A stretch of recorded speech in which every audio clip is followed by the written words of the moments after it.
we discussed is what is an ideal location which gives you a profit, which helps you to be at minimum cost in terms of manufacturing cost and all associated costs, say transportation cost, raw material cost, your human resource cost, and your infrastructure cost.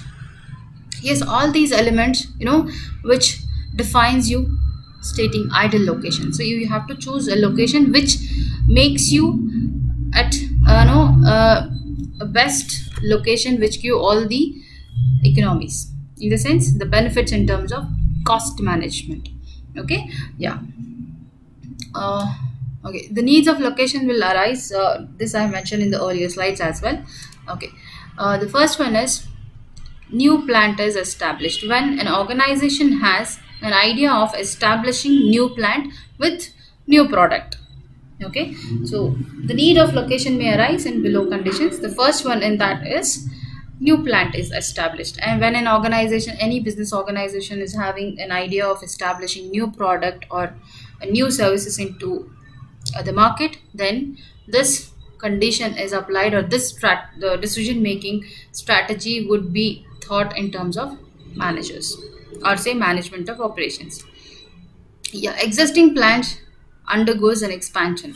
See, this is when the existing or say a well established industry is in a stage, or they have a plan in order to expand their business. Either it could be they have a great market share, they have a less space in terms of they have chosen a very congested plant location, or they are not really able to expand the current plant location to meet the demands of the customers. Or say if you want to establish your different branches of your production units, or say you have an expansion with respect to your product differentiation, or say product diversifications. So if you want to introduce more and more products with respect to your product, so these are the criteria where existing plant undergoes an expansion. Either when you have a high number of demand is very high for your product, then the existing plant is not really capable of meeting that demand, so then the management has to go for a decision where they expand their plant, yes, which meets the requirement in terms of products.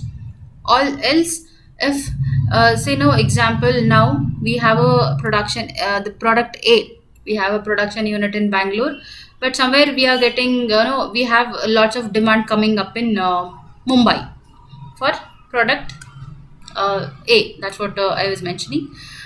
Product A is having manufacturing unit in Bangalore, but somewhere as a product we are getting more and more demand from Maharashtra also.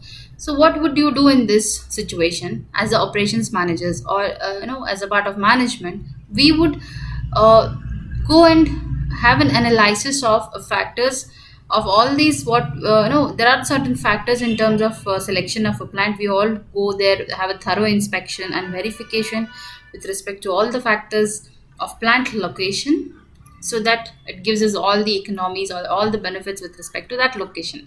So you go there, you are establishing your another plant for your production purpose. So this is another reason where the analysis or the decision involving plant location comes in place. So here, if you have an idea to establish another branch of your manufacturing unit, this is the second criteria. First criteria was where you are unable to meet the demand of your existing customers. Yes. Second one is where you want to establish in a different location with respect to the economies of that particular location. So now, as I told, in Bangalore itself, if you are not able to meet the demand of your customers, you might end up you might expand the same production unit one more in Karnataka. What if you have another the more demands from Maharashtra, so that to transport your products is most cost oriented than setting up in production unit there and reaching your customer is more economical than transporting your products to Mumbai. So that has to be verified, which is feasible, whether transporting your product or manufacturing there itself. So this decision depends on the verification and the analysis of the location what the management is planning to adopt. Okay, and then the criteria is one where you want to meet your demand, and another, like if you want to have another branch of your production unit in order to expand yourself, or as a business, or say a production unit.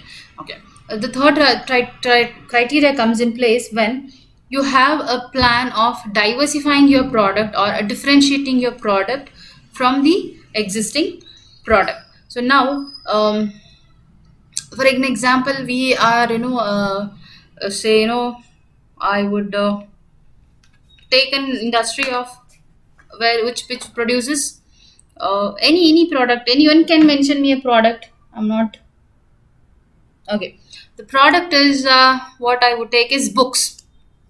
Okay, I would take an XYZ book. Okay, where the Bangalore now I am producing books for management students.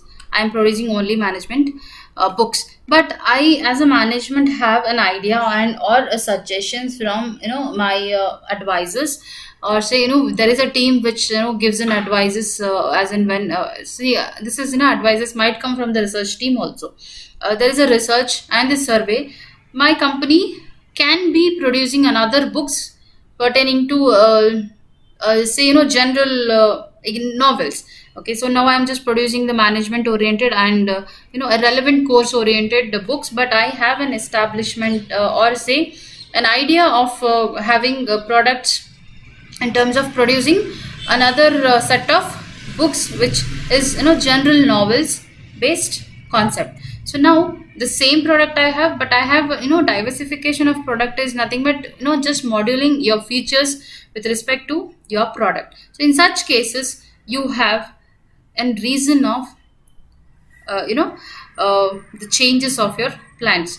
So another third point, for an example, if I want to give you, is you are an automotive industry and you're producing a motorbike, which is a basic model. Okay, which is a basic model. You want to add a high-ended model, or say with some different features or highly technical aspects in your motorbike. So then again there is somewhere that has to be expanded with, whenever you see changes or variations in your product, it has to be adopted with certain changes that we discuss in terms of operations management and production management. So that changes has to be adopted. Some products might change, would require changes in the existing plant location itself, but some would require new establishments in terms of plant layout, so that you produce half of product in one unit and half of product in one unit. Okay, so this is how the existing plant undergoes this plant location decisions in terms of the expansion of their business. Okay, moving next is if plant is relocating. So now I was discussing, I am owning a product A, where I have a production unit in Bangalore, but somewhere my product is not really suitable for this location, or I don't have I have already established here, but somewhere I'm not really getting all the economies of the production unit, or all the benefits of production unit. Somewhere I'm not really able to get the skilled labors, or I'm not really able to meet up the transportation cost, or I'm not really able to get the infrastructure properly for the production unit what I am expected to be as a business unit. It is not really, I'm not able to get those or say any other reason. So now you want to not really want to establish in a Bangalore, you want to establish somewhere in in a different state, or say you want to globalize your product, or you want to exit from this location. So at that time, if you're relocating, then this decision comes with your decision making strategies, and this is as a part of very important element of operations.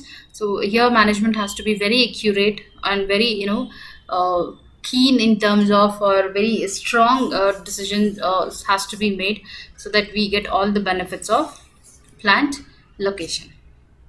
Okay, let's move ahead with